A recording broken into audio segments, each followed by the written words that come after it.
moving out of your way. Oh, really? Habla Karoline Leavitt. No voy a poder hablar.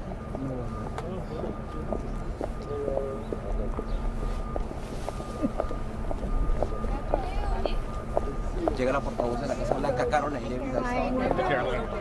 Hello, Karoline. What can you tell us about the meeting with President Trump-Petro? How was it? Was it in a good tone? What are the results? I wish I had more for you. The meeting was just wrapping up as I was walking out here, so I will go in and get a readout from the president, which I myself, or I'm sure he, will provide to all of you directly on Truth Social. But I spoke with the president before the meeting, and he was in a very positive headspace, and he was looking forward to sitting down with President Petro to have a conversation. So we will all see how that went together. Thank you so much, Karoline.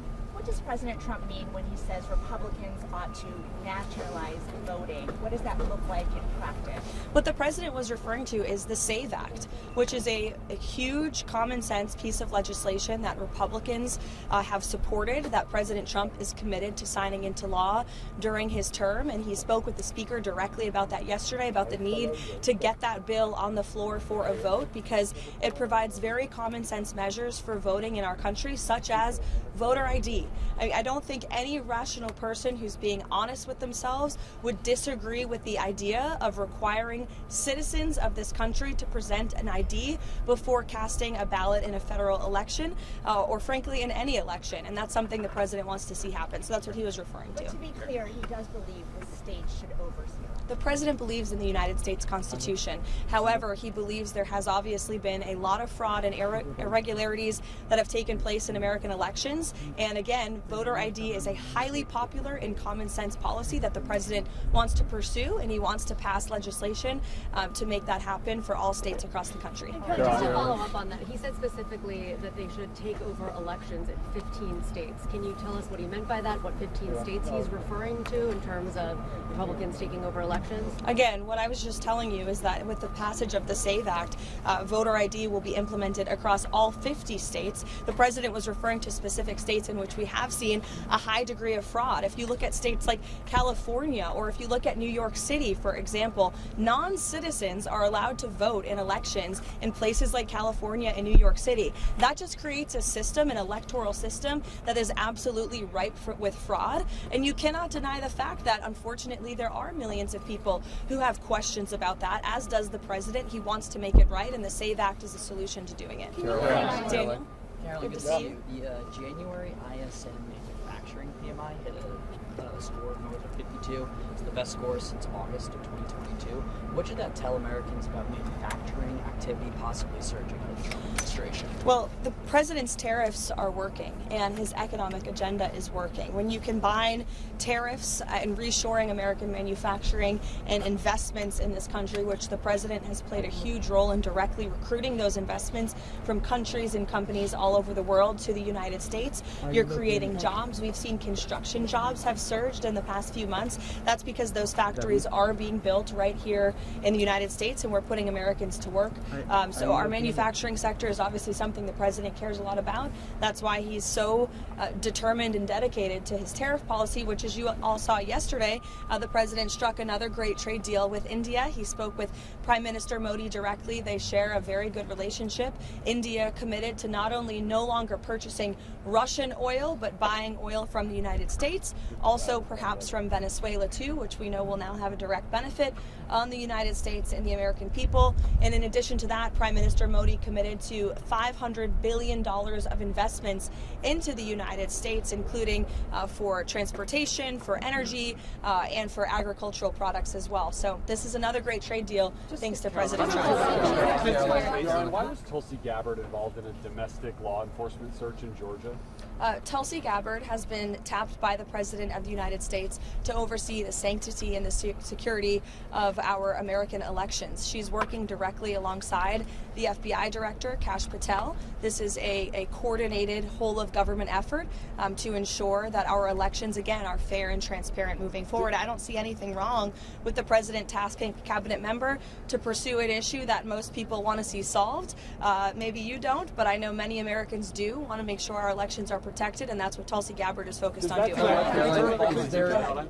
Is there something specific that the president has concerns about that led him to ask the director of national intelligence to go down to Fulton County? I just explained the president's concerns with voting in this country, and it's something that he wants to see solved for future elections, and I think that's something all Americans can get behind. Everyone has called President Petro drug dealer, thug, lunatic, and President Petro has called the American army to not pay attention to President Trump. Do you think President Trump had a hope that this relationship could be fixed? I think the president invited President Petro and accepted that offer for him to meet President Petro, and the president spoke a few weeks ago. As you know, President Petro said he'd love to come to Washington. President Trump said, sure, come. So I think that speaks for itself, and again, I'm sure the president will provide a readout of that meeting. Given the recent news and what just happened, how much does this escalate tensions ahead of these critical talks that are happening with Witkoff? Well, look, I just spoke with Special Envoy Witkoff, and these talks, as of right now, are still scheduled.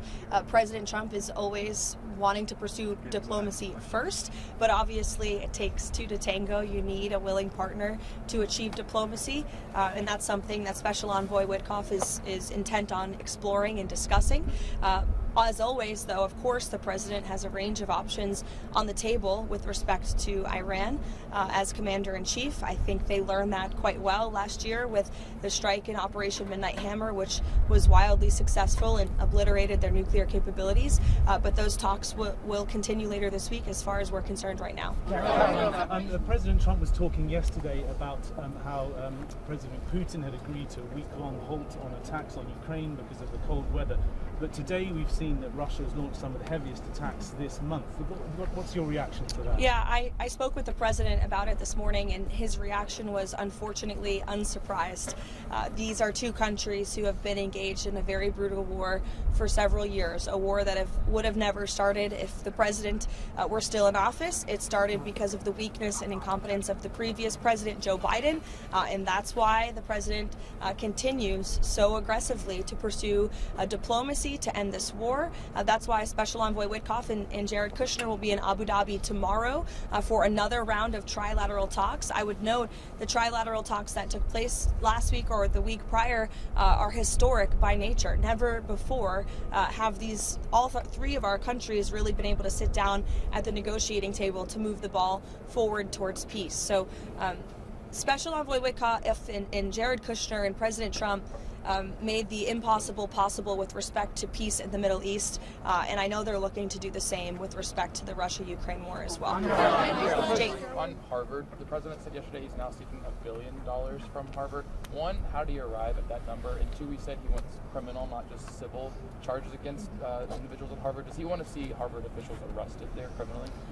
Look, I will let the president and also the Justice Department and those who will be pursuing that against Harvard speak on the specifics of that matter, but I know that the president wants to see a deal struck with Harvard that is appropriate and that ensures they are held responsible for the criminal behavior, the illegal behavior, the harassment and the targeting of Jewish American students on their campus that took place over the course of the last several years. This is something the administration has been working on over the course of the last year, and the president himself has been directly involved, as evidenced by that Truth Social statement as well. What does President Trump want to see happen during this 2-week negotiation period for DHS funding? Is he confident that a deal will be reached? And what specifically is he willing to accept on some of the ICE and Border Patrol reforms that Democrats are asking for? Well, look, President Trump will be the ultimate decider of any policy changes on anything, especially with respect to immigration enforcement.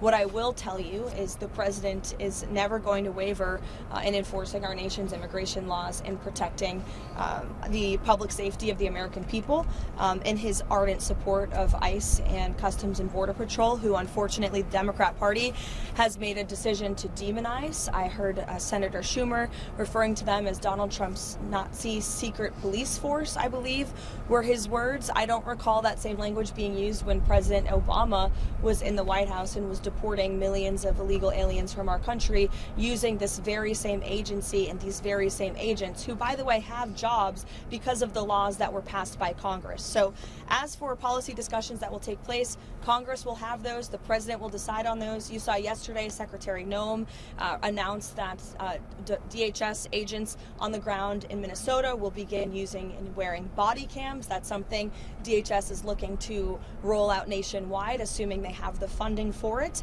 So that could be part of the discussion. I know Tom Homan has been on the ground in Minnesota. He's there again today for direct dialogue with state and local officials to move these conversations forward as well. And I think you'll be hearing more from Mr. Homan tomorrow on some of the progress that has been made. So look, we're willing obviously to have this dialogue and to talk and to listen, but we are not going to concede in enforcing our nation's immigration laws and delivering on the mandate the president was given by nearly 80 million Americans to deport illegal alien criminals from our country. Venezuela, any preparations for a visit from Delcy Rodriguez from Venezuela, and your statements on the political prisoners situation in Venezuela?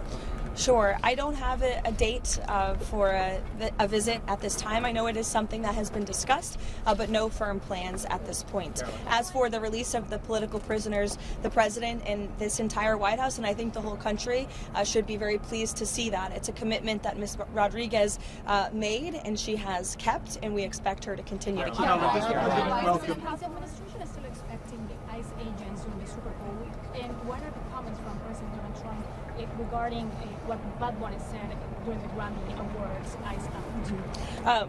I have not spoken with ICE or the Department of Homeland Security or Secretary Noem with respect to enforcement at the Super Bowl, so I don't want to speak on a topic that I don't have knowledge on. I'm sorry, but I would defer you to them. I'm sorry? On the statements of Bad Bunny saying ICE out. Yeah, I mean, look, I think it's very ironic and frankly sad to see celebrities who live in gated communities with private security, with millions of dollars to spend protecting themselves, trying to just demonize, law enforcement, public servants who work for the United States government to enforce our nation's laws. And you didn't hear this same type of uproar from celebrities in Hollywood when the previous administration allowed an invasion of our nation's borders and allowed innocent women and girls like Jocelyn Nungaray and Laken Riley to be killed and raped and murdered at the hands of people who should have never been in our country in the first place. And now you have law enforcement who are simply trying to do their jobs to remove violent predators like those who took the lives of innocent Americans. There was no uproar from Hollywood and the elitist crowd at the Grammys then, but there is now, and I think that speaks to the unfortunate irony that we're seeing in Hollywood today. I'm sorry? Go. President Trump approval ratings has went up in the Hispanic community since the Maduro's capture. What do you think about that? Because the legacy media said that the Hispanic community is scared about Trump policies. Yeah, I think it's a great point, but what the president obviously did with respect to Venezuela was a great thing for all Americans, but especially Venezuelan Americans who fled Maduro's illegitimate regime because of the horrors of communism. And I think it's a good lesson for all Americans to learn. Thank you, guys. Thank you, Caroline. Thank you.